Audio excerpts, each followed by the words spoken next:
Hello and welcome to Cricket Happenings, dear friends and subscribers.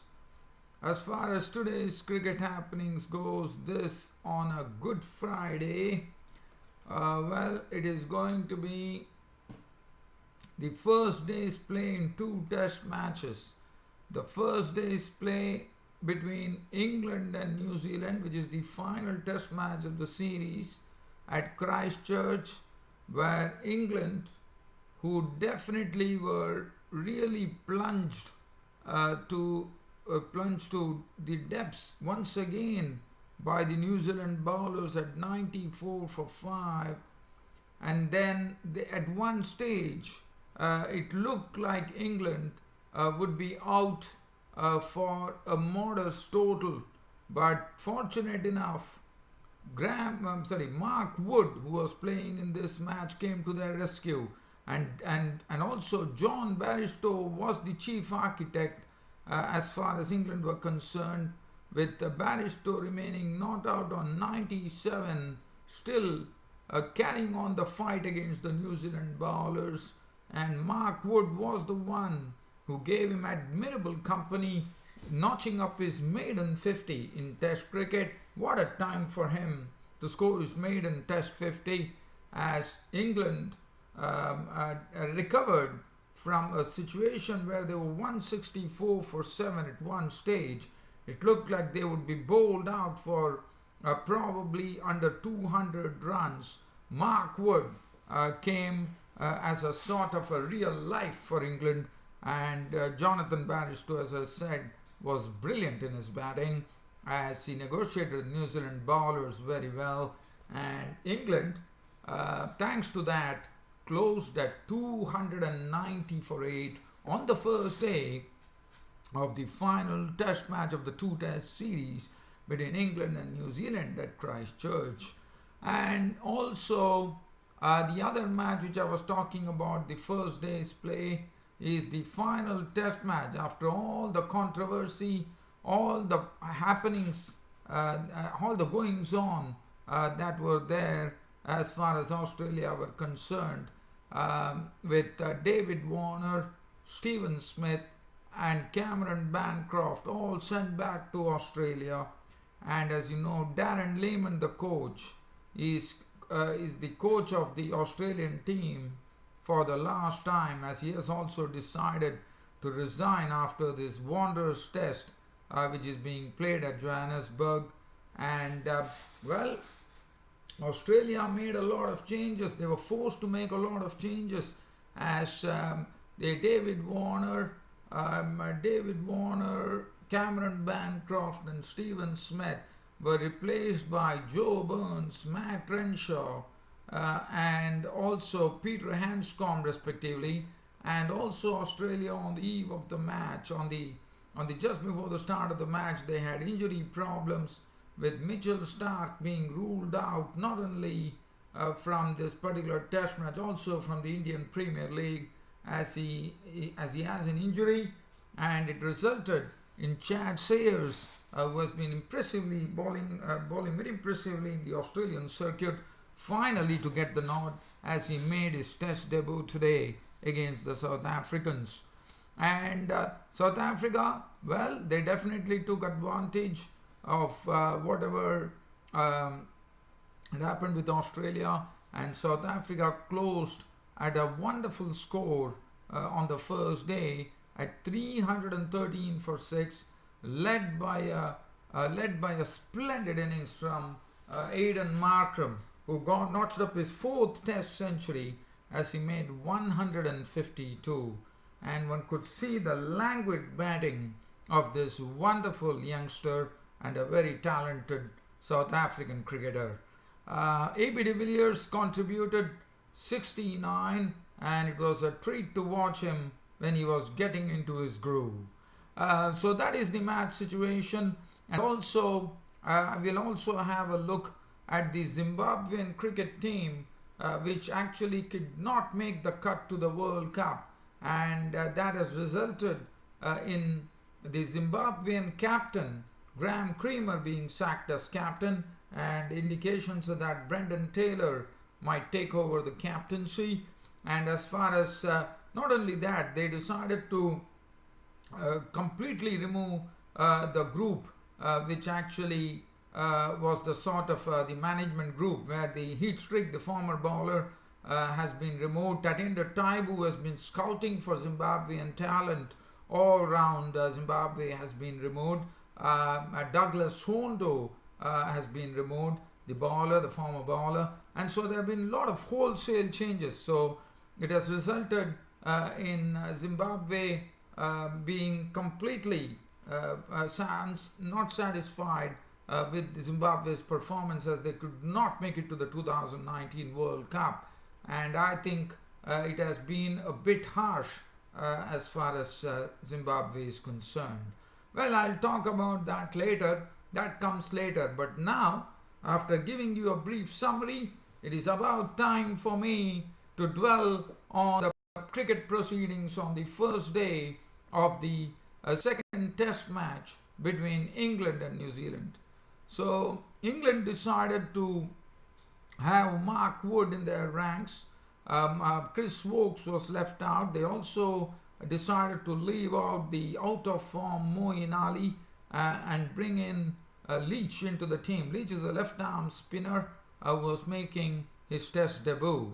It all started off with New Zealand winning the toss and deciding that they would actually insert England first. Kane Williamson, after being interviewed after he won the toss, referred that probably he felt there was some grass in the pitch which could help his bowlers, and he was absolutely right on that.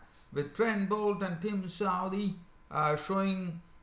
really showing some nice swing and seam movement on the ball, and Boult actually produced a beauty of a delivery to nip up the wicket of Alistair Cook when Alistair Cook was clean bowled by Trent Boult for 2. That was wicket number 1. James Vince, as usual, started off in sterling fashion with that very customary drives of his where he makes batting look very easy, and then the wicket.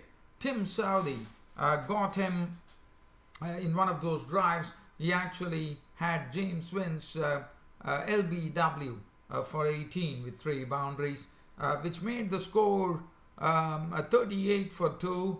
Joe Root, the English captain, joined Mark Stoneman.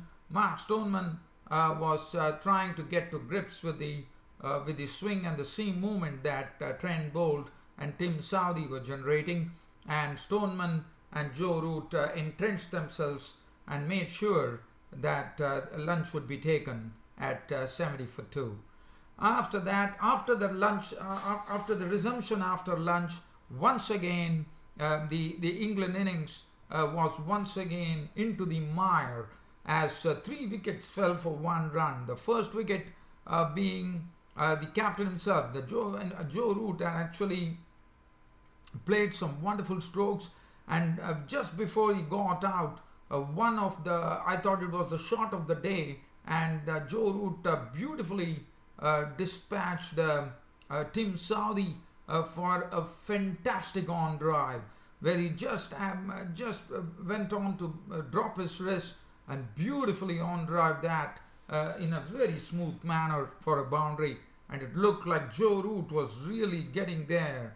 But Tim Southee was pretty smart enough. He held back the length of the ball, got the ball to pitch in line of the stumps, and Joe Root, trying to play for it, was beaten by the pace there. The ball dipped on him and went on to disturb the timber. So Joe Root was gone, bowled by Southee for 37 with 5 boundaries. And then David Mallon was out the very first delivery. In fact, after that, I think it was David Mallon. Yes, David Mallon was the next to go, as he was held in his. There was a ball which from Trent Boult actually pitched in line of the stumps, and Mallon was trying to play from the crease, and he was LBW bowled for naught.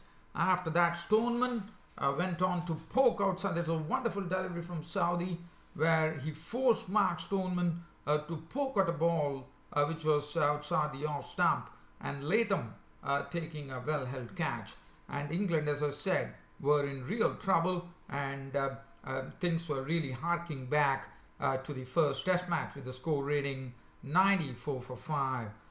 With the score of 94 for 5, there was a sort of a brief retrieval which was done by Ben Stokes, two new batsmen at the crease at the time, with Ben Stokes and Jonathan Bairstow in the middle. And they slowly nurtured the England innings together by not taking any undue risk and waiting for the loose ball to score off, as the score moved on to 151. But Trent Boult broke that stand which was going on, which had added 57 runs to the good, when he picked up the wicket of Ben Stokes, as Boult had Ben Stokes caught behind by Watling for 25 with 4 boundaries. So that made it 151 for 6, and then once again we saw the next wicket go pretty quickly as Stuart Broad gave a very tame catch to Sodhi in the mid-on region of the bowling of Saudi for 5, and that left England at very precariously placed, one could say, at 164 for 7. And then Mark Wood joined Bairstow. Bairstow was looking good. He was playing his strokes as and when an opportunity was presenting itself, but he definitely had to guard against some very good bowling from the Kiwi bowlers, Trent Boult, Tim Southee, and then Colin de Grandhomme was also pretty good. And Neil Wagner, as usual, his short stuff really something which was really very good. Mark Wood came in. Mark Wood took his time, and then we saw Mark Wood deciding that he would play his strokes, and predominantly he was driving very well, which was good to see, and he was able to swing the ball over the mid-wicket region in a consistent manner for boundaries. And that and suddenly one saw that Jonathan Bairstow, seeing that Mark Wood was getting more confident, Bairstow really got into his zone. He also started playing his strokes, and there was a bit of momentum in the English innings, and New Zealand probably thinking that this was the time for them to cash in and complete the formalities, were taken by complete surprise with this wonderful knock from Mark Wood, which yielded Mark Wood, as I said, got his maiden test 50 to 7 fours and 1 6, very useful innings at that.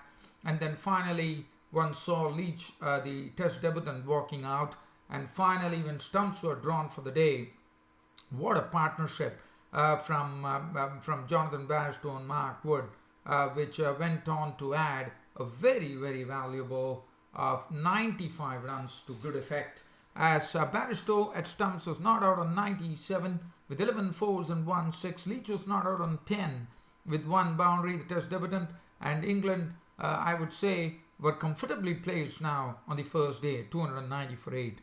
Boult 3 for 79, but Tim Southee had his 7th 5-wicket haul in Test cricket, 23 overs, 6 maidens, 60 runs and 5 wickets.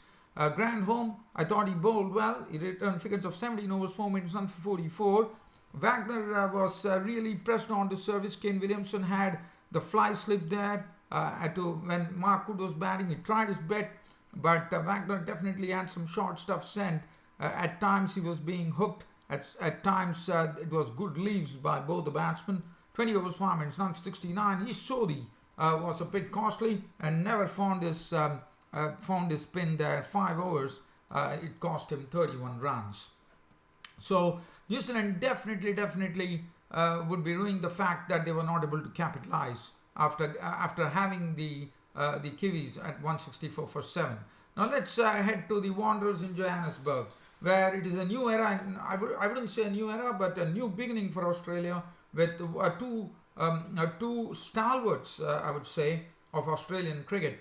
Stephen Smith, the captain, and David Warner not there, and also Cameron Bancroft. So South Africa won the toss at the Wanderers in Johannesburg, and they decided to bat first. Well, the beginning was not good. As I said, Chad Sayers was making his debut, and Dean Elgar and Markram started off, and Markram was looking more confident, whereas Dean Elgar was looking a bit edgy. And finally, when the score reached 53, Nathan Lyon, the right-arm off spinner, forced Elgar to actually, in fact, he had already tempted Elgar with one delivery, but in the second over he got his wicket when Elgar tried to turn a delivery from Nathan Lyon, which hit the splice of the bat and flew to Sayers. Sayers caught it. Elgar was gone for 19 with 2 boundaries. Hashim Amla joined Markram and they pushed the score on to 142, with Markram was the one who was doing majority of the scoring right from the opening partnership or Hashim Amla, and Markram was looking absolutely languid at the crease. He was able to really stroke the ball to a nicety. He was driving well, his pulls were good, and it was really good to watch Markram really get going there. It was good to see, and he was keeping the scoreboard ticking at a very good rate. Hashim Amla was the next to go when Cummins getting him caught. Now Amla was trying to drive at a delivery, and in this process Hanscom came into the picture, took a very good catch. Amla was gone for 27 with 3 boundaries, which made the score 142 for 2 when Amla left the scene. A.B. de Villiers joined in, and then a real partnership started between Markram, and that was an entertaining one. A.B. de Villiers definitely was taking his time at the crease. He was not looking very confident initially, but then we saw Markram. Markram was, as I said, stroking the ball in a really a pretty manner, and then A.B. de Villiers slowly, once he got into his groove, one could see what one knew about A.B. de Villiers. As Nathan Lyon was slept for 2 4s and 1 6, he was sweeping well, and all the strokes that de Villiers was playing was coming from the middle of the bat to really frighten the Australian bowlers. And de Villiers also hit a 6 of Nathan Lyon in a very wonderful way. And this partnership was really doing things for thing, and Markram had gone to his 4th Test century, and also he had reached 150, and that was his highest ever score in Test cricket. And one knows that Markram is definitely a player for the future for South Africa. And Markram, and this was the spell, and when things were looking good, he had reached his 150, and I would say there was alarm bells for the Aussies at that time, with de Villiers stroking the ball superbly, Markram playing wonderfully well, and suddenly when this partnership had taken the score with 105 runs partnership to 247, Cummins struck by picking up 2 wickets pretty quickly. He first picked up, and this was Markram actually trying to slash the ball through the third man region, but one did not even know. There was a real hush in the ground when Markram was out, as the ball went very swiftly, but Mitchell Marsh, showing amazing reflexes, pulled off a wonderful catch, and I would say the crowd was really stunned. It was a good catch taken by Marsh at the bowling of Cummins, and Markram was got for 152, 17 4s and 1 6 in that particular knock. Du Plessis, the captain, would have been definitely surprised.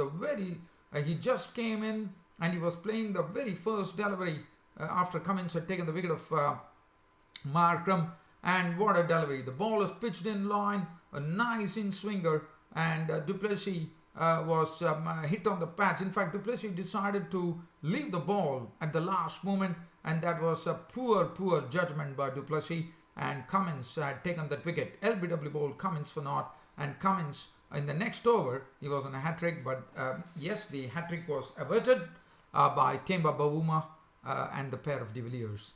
And then finally, de Villiers, as I said, he was looking good. He had made 69 with 7 4s and 1 6, and that was the time Chad Sayers, who was bowling, finally got his maiden Test wicket, and what a wicket to get. I mean, his maiden Test wicket being the king, A.B. de Villiers, as he got him caught by Tim Payne with the new ball. He was gone for 69, and also Chad Sayers, towards the end of the day, disposed of Rabada pretty quickly when Rabada was caught by Renshaw for naught, and Sayers actually getting 2 wickets on his Test debut. And as stumps were drawn for the day, Temba Bavuma had chiseled off an unbeaten 25 with 2 boundaries. Quinton de Kock was not on 7. This is the most recognized pair at the crease right now. And the South Africans closing at 313 for 6. Looking at the bowling figures, Hazelwood 18 overs 3 minutes none for 60. Sayers, as I said, on his test debut, 26 overs 6 minutes 264. Cummins bowled very well, 19 overs 3 minutes 53 runs and 3 wickets. Nathan Lyon 21 overs 1 minute 1 for 95. There was a bit of turn on the pitch, there was a bit of bounce as well, and but Nathan Lyon was not very effective today. 1 for 95 figures. Mitchell Massey was 23 and Renshaw bowled 1 over for 4 runs. So that's the match situation as far as these 2 matches are concerned.